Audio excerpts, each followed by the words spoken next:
Welcome back to New Rockstars. I'm Erik, Voss, and X-Men 97 is confirmed to return to Disney Plus for a second season in summer 2026, with a trailer shown to attendees at New York Comic Con that I have finally had a chance to look at some of the images of. The full trailer is not online through any official channels, but we are able to share some still images from it and explain which X-Men characters and storylines we can now confirm we will be seeing in this upcoming season. So I'm gonna break it all down. The trailer for season 2 opens the same way as the trailer for season 1 did, by pushing in on a 90s TV screen with footage from an episode of the 90s run of the X-Men animated series. On the left of the TV is that same photo of Scott and Jean, you know, that Wolverine longingly caressed and clawed from season 1 episode 5 Captive Hearts. And on the right is that vintage Toy Biz action figure of Colossus with a dumbbell. I assume, as was the case with the 2024 trailer for season 1, the VHS tape on top of the TV is likely still labeled X-Men DOFP for Days of Future Past, referring to the run of episodes at the end of season 1 of the 90s run that came after the episodes of The Cure and Come the Apocalypse, episodes 9 and 10 of the first season, that introduced Apocalypse, aka Ensabah Nur, as the recurring time travel villain of the series, the villain who's going to be the primary villain of season 2 of X-Men 97. The clip being shown on the TV screen is Apocalypse saying this: "I know more of this world than you have even dreamed."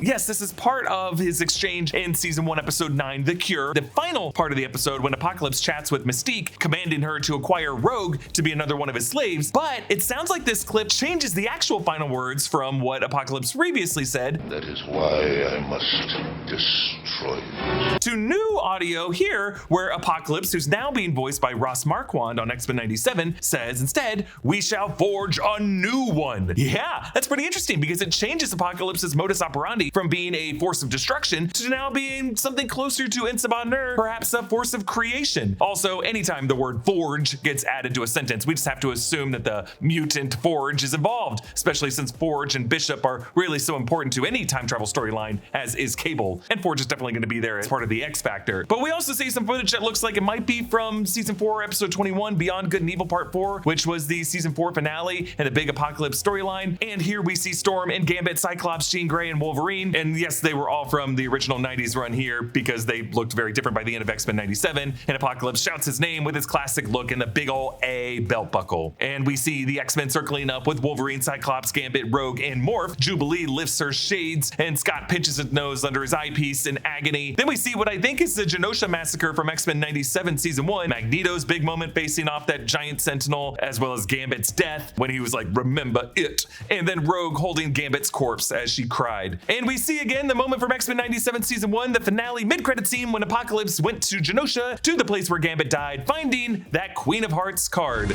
So much death. Obviously, so much death. A clue pointing to Gambit being resurrected as the Angel of Death in this upcoming season, which is also teased by that episode when we saw Gambit with the skull head in the scene where Professor X was like, "They were dancing, drinking wine, making love." The Marvel animation title logo flashes on screen with the word Marvel, showing the members of the X-Men lineup, recalling the way Marvel Studios logo would often feature flashing characters on the surfaces of the letters. Thank you to BetterHelp for sponsoring this video. It is very easy for me to get so overwhelmed by tasks and deadlines and work stuff and life stuff. It feels like I'm in a swarm of bees and I'm just doing my best to not get stung. This happens occasionally at New Rockstars. Like normally in the summers when the big releases are coming out, we do a lot and it can be hard to know where to start or what the best path is, and it's very stressful. A therapist reminded me once that the best place to start is wherever you can, and that sometimes knocking out 1 or 2 simple tasks, even if they're lower priority, can help you feel less overwhelmed, which makes it easier to do the important stuff. So even though there's a bigger fish to fry, sometimes I'll just start by catching up on emails or just doing laundry so I can have some minor accomplishments to get that ball rolling. I've experienced firsthand how helpful therapy can be and why BetterHelp is the sponsor of today's video. They make starting therapy easy. BetterHelp makes starting therapy easy. Just head to betterhelp.com/newrockstars, fill out a questionnaire, and you will match with a licensed therapist in as little as a couple days. If for whatever reason you and your therapist don't click, you can switch therapists at any time for no extra cost. With over 7,000 reviews and a 4.5-star rating on Trustpilot, BetterHelp is a platform you can trust. Click the link in the description, go to betterhelp.com/newrockstars, and get 10% off your first month of therapy. We hear the voice of Bishop saying, "Something or someone yanked the X-Men through time, scattered across the past and the future." We see the dome in ancient Egypt that we saw in the final moments of season 1 when half of the X-Men met in Ensabah Nur in the distant past. Then we see Magneto standing somewhere that looks like ancient Egypt, maybe picking up with him being stranded back there in ancient Egypt with the others at the end of season 1. Then we see Rogue touching some symbol with Nightcrawler and Beast watching on. And then some figure, I think this is Nathan Summers in the distant distant future, standing before the Sphinx that match cuts with a similarly framed pyramid that looks like it's Apocalypse's color scheme. I think this is how just things are going to look like in the future, 3960 AD, because that's where we see Scott and Jean with young Nathan Summers, the son that Scott sent into the future, riding this cow. Remember at the end of season 1, that's where they met Mother Ascani of Clan Ascani, who called them sapien casts and used some of that true future speak. Yeah, real wild stuff there. You'll notice that Nathan Summers has a silver streak in his hair, maybe foretelling his upcoming appearance as Cable when he gets older. Now, technically, Nathan's mother is not Jean Grey, it's Madeline Pryor, but Madeline parted ways with everyone during that Goblin Queen storyline earlier in season 1. Now we see Jean and Scott and Nathan getting surrounded by, I'm just gonna call them Death Sentinels. Then we see Bishop with his M scar saying, we gotta get the X-Men back to the 90s, which is just a great meta line because, you know, to them, 1997 would be the present day. For us, the whole premise of the show is just kind of emotionally rewinding the clock to that era. Then we see Storm in a new blue and yellow suit. She seems to be conjuring something that's not just typical weather, but rather something that looks more like the Phoenix Force. Obviously, Storm had an interesting connection with a different cosmic bird in season 1. Then we see Wolverine smiling, snicking his claws, and doing that iconic finger beckon from the classic cover of Wolverine #1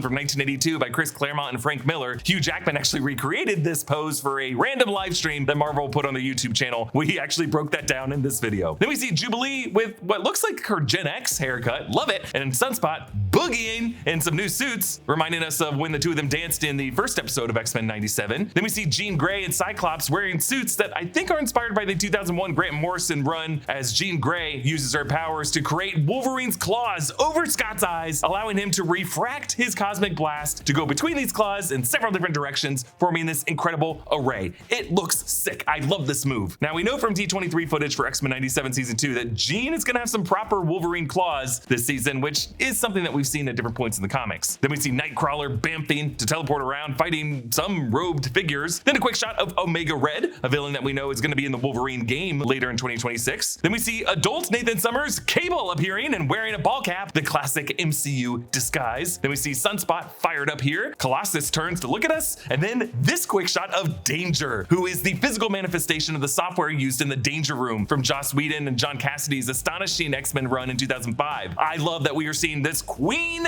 in these upcoming episodes. Professor X joins hands with Lorna Dane, aka Polaris, Magneto's daughter and sister to Wanda and Pietro, who has similar magnetic powers. We saw her briefly on that boat in the Vision at the end of season 1 of X-Men 97. Then we see this group of young mutants that includes Quentin Quire, aka Kid Omega, an Omega level telepath from the new X-Men era. He seems to be wearing a Phoenix shirt here. There's also, I think in the middle there, that's Wing, Edward Tancredi. He's a mutant who can fly. Also, Monet St. Croix, a mutant who can take this red diamond form. Then this shot of Psylocke with Archangel, and then a quick shot of the X Factor lineup. There's Strong Guy, Pietro Maximoff Quicksilver, Wolfsbane, Lorna Dane Polaris, Forge, Havoc, and Multiple Man. You might remember that they appeared in season 3, episode 11 of the original run, Cold Comfort. Then we see a close-up of, I think, Magneto's eyes with the Firebird and the Phoenix burning in them. Whoa! The trailer ends with a fuchsia laser blasting out the top of a pyramid and the classic look of Apocalypse, followed by his pale olive-faced Insaba Nur form. I don't know if this means a young Apocalypse versus old Apocalypse conflict. I assume so, if the X-Men in the past saved Insaba Nur and might have had a good impression on him. That's one way they could differentiate what Apocalypse does in this storyline from what we saw in the 90s run. But in the final tag after the title, we see Morph with Lady Deathstrike and Sabretooth, and Wolverine's there too. Morph runs a finger along some discs with file names before Lady Deathstrike gets in another 90s reference. I prefer Laserdisc. Actually, most of these names seem to be X-Men and mutant characters who have been government experiments connected to Weapons Plus or some other secret programs, the way Wolverine was. We see Aurora, who's a member of the Canadian group Alpha Flight, who was seen on Genosha in the Slave Island and Repo Man episodes of the original run. There's Phantom X, who is a Weapons Plus experiment from Grant Morrison's 2002 new X-Men comics. Of course, Wolverine, then one I couldn't make out that has some blood on it. Then Cyborg, that's Aldo Ferro, another Weapon X experiment from the Wolverine comics in the early 90s. There's Mastodon, aka Elefante, part of the CIA's Team X back in the 60s of the timeline, alongside Wolverine and Sabretooth. We see Winter Soldier, we know who that is. Then another one I couldn't make out. Then just Ant, I don't know what this is. Maybe it's a nod to Ant-Man, maybe I'm missing something here. Then Garrison Kane, that's another Weapon X experiment from the X-Force comics in the 90s who ends up with Cable. Then Sabretooth, of course we know Victor Creed. And then Agent Zero, aka David North, aka Maverick, a mercenary marksman from the early 90s comics who was actually part of Team X in the movie X-Men Origins Wolverine. Look, what's really fun to me about X-Men 97 is the fact that it doesn't seem to be bound by any of the other restrictions that we see in the cinematic universe without having to come up with some crazy multiverse plot. Like Spider-Man, Zemo, Daredevil, Captain America, Iron Man, they're all here in animated form in this universe. So in some ways, it's kind of like the coolest, most idealized version of any Marvel universe that we're getting in any form on Disney+.